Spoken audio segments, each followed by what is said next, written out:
벨라루스 다연장 로켓 폴로네즈가 폴란드 국경 근처에서 촬영되었다. 우리의 K239 천무가 벨라루스의 폴로네즈를 연주할 것입니다.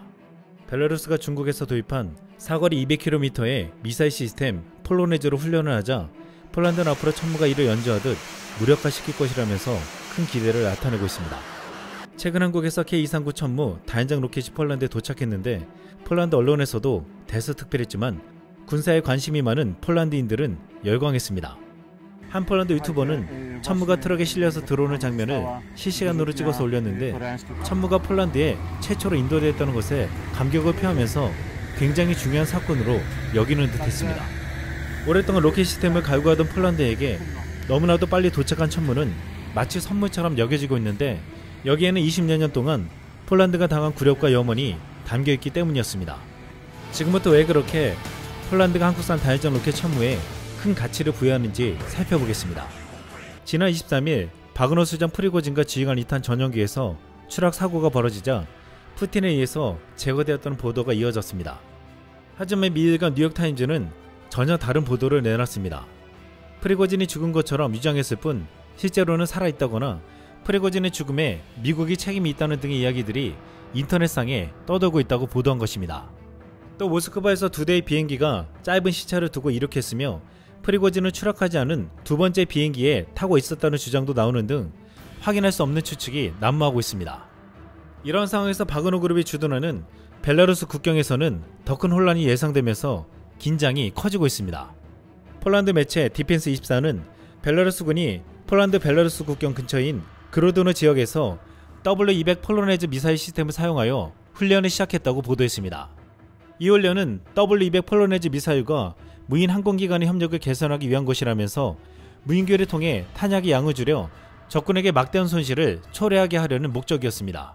이번 우크라이나 전에서 배운 교훈을 구현하려 한다는 것입니다. W200 폴로네즈는 중국과 협력하여 개발한 다연장 로켓으로 3가지 유형의 탄두를 탑재할 수 있고 최대 사거리 200km를 타격할 수 있는 무기입니다. 지난 2008년 벨라루스 루카센코는 미사일 기술 분야에서 국가적 역량을 구축한다는 전략적 목적을 세우고 2014년 폴로네즈 로켓 발사기에 골격을 완성시켰습니다. 하지만 미사일은 자국 기술로 개발하지 못하자 중국의 A200을 도입하여 2016년 시험 발사에 성공했습니다. 당시 폴란드에는 자국에서 개발에 배치된 WS-40이 있었는데 최대 발사 범위가 42km에 불과했습니다. 사거리 200km의 다연장 로켓을 벨라루스가 가졌다는 것은 큰 위협이 되기도 했지만 폴란드인들은 벨라루스가 중국으로부터 엄청난 사거리를 공격할 수 있는 미사일을 샀다는 것을 부러워하기도 했습니다.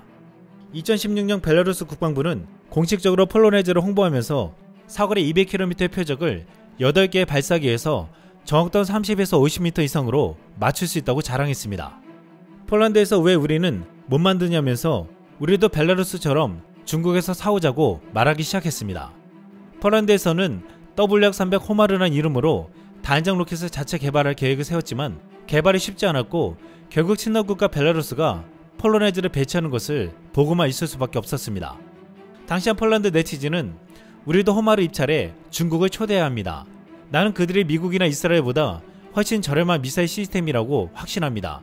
불행히도 폴란드는 더 이상 주권 국가가 아니며 우리는 중국 무기만을 꿈꿀 수 있습니다. 라며 부러워했습니다.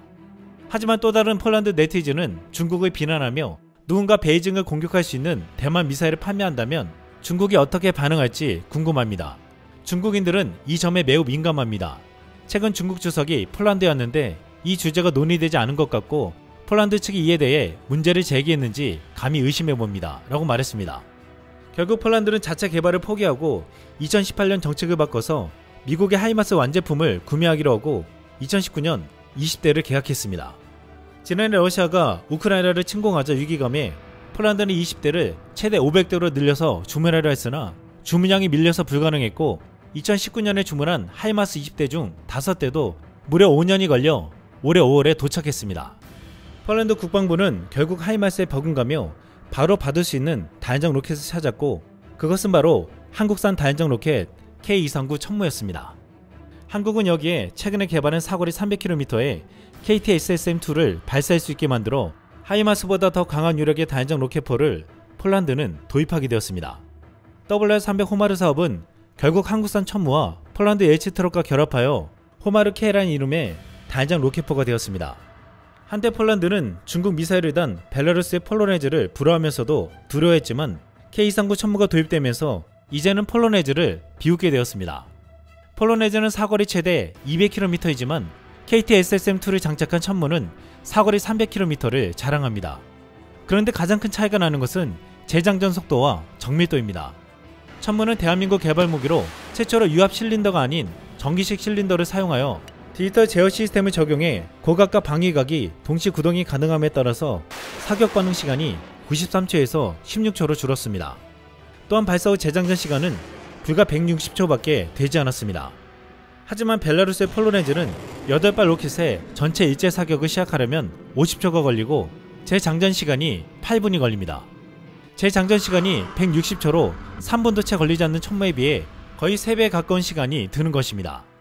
또한 폴로네즈의 정확도가 30에서 50m라고 했는데 천무에 단 KT-SSM은 GPS와 관상유도, 지형대 조항법 등 고정밀 유도 체계를 갖춰 설정된 목표를 1m 내의 오차로 직격할 수 있을 만큼 높은 정밀도를 가지고 있습니다. 천무는 폴로네즈와 비교했을 때 최대 50배 이상의 정확도를 가지고 있다는 것입니다. 이 때문에 만약 폴란드 천무와 벨라루스 폴로네즈가 맞붙는다면 천무가 미사일을 쏘고 다른 곳으로 이동한 후에 폴로네즈는 장전하려다 그 자리에서 천무가 떨어뜨리는 강철에 비해 초토화될 것이라고 했습니다. 폴란드는 한국산 다연정 로켓과 전술 지대지 유도 무기를 빠르게 도입하면서 러시아는 물론 친러시아 국가 벨라루스를 압도하는 포병 전력을 갖추게 되었습니다. 폴란드는 지난해 발사 차량 및 로켓탄, 미사일을 포함해 천무 288문을 60억 달러, 한화로 약 8조 원에 계약했습니다. 부하슈자쿠 국방장관은 천무를 선택한 이유에 대해 천무는 최고의 품질과 효율성을 갖춘 무기라며 천무는 미국의 단장 로켓 하이마스와 유사한 기능을 갖추고 있을 뿐만 아니라 최대 300km 떨어진 목표물을 공격할 수 있어 국방력 강화에 도움이 될 것이라고 말했습니다. 현재 우크라이나 전장에서는 한국산 자주포 K9 차체로 만든 폴란드산 크랩 자주포가 큰 활약을 하고 있습니다. 그런데 폴란드형 천무 호마르 K가 완성되면 또다시 러시아와 벨라루스를 위협하는 명품 로켓포 전력이 완성된다고 말하고 있습니다. 호마르는 폴란드어로 바닥 가재라는 뜻인데 폴란드는 자주포에 크랩, 개의 이름을 붙였듯이 기계 장비에 해양 각각류의 이름을 붙이고 있습니다. 이번에 폴란드와 벨라루스 국경에서 천무와 폴로네즈는 한국과 중국의 기술 격차를 단적으로 보여줄 것이라고 했습니다. 중국은 한국의 무기 개발을 견제하며 방산 시장을 넓혀가는 것에 희생을 하고 있는데 이번에 폴란드가 천무를 도입하는 과정에서도 방해한 바 있습니다. 폴란드 마리우시 부하슈자쿠 국방부 장관이 한국에서 천무를 계약하기 위해 방한하려 했으나 중국 당국으로부터 전용기에 대한 영공 통과 승인을 받지 못해 출발 직전에 취소된 바 있습니다. 하지만 회담은 화상회담 방식으로 변경되었고 부하슈자쿠 장관은 한국에서 천무 다연장 로켓 288문 도입 협상을 완료했습니다. 천무는 UAE, 사우디와 폴란드가 이번에 도입했는데 노르웨이와 루마니아도 도입을 검토하고 있습니다. 한국은 방산 수출에서 가장 크게 자리 잡은 K9 명품 자주포에 이어 이제는 명품 로켓포까지 가지게 될 전망입니다. 이상 쓸망이었습니다.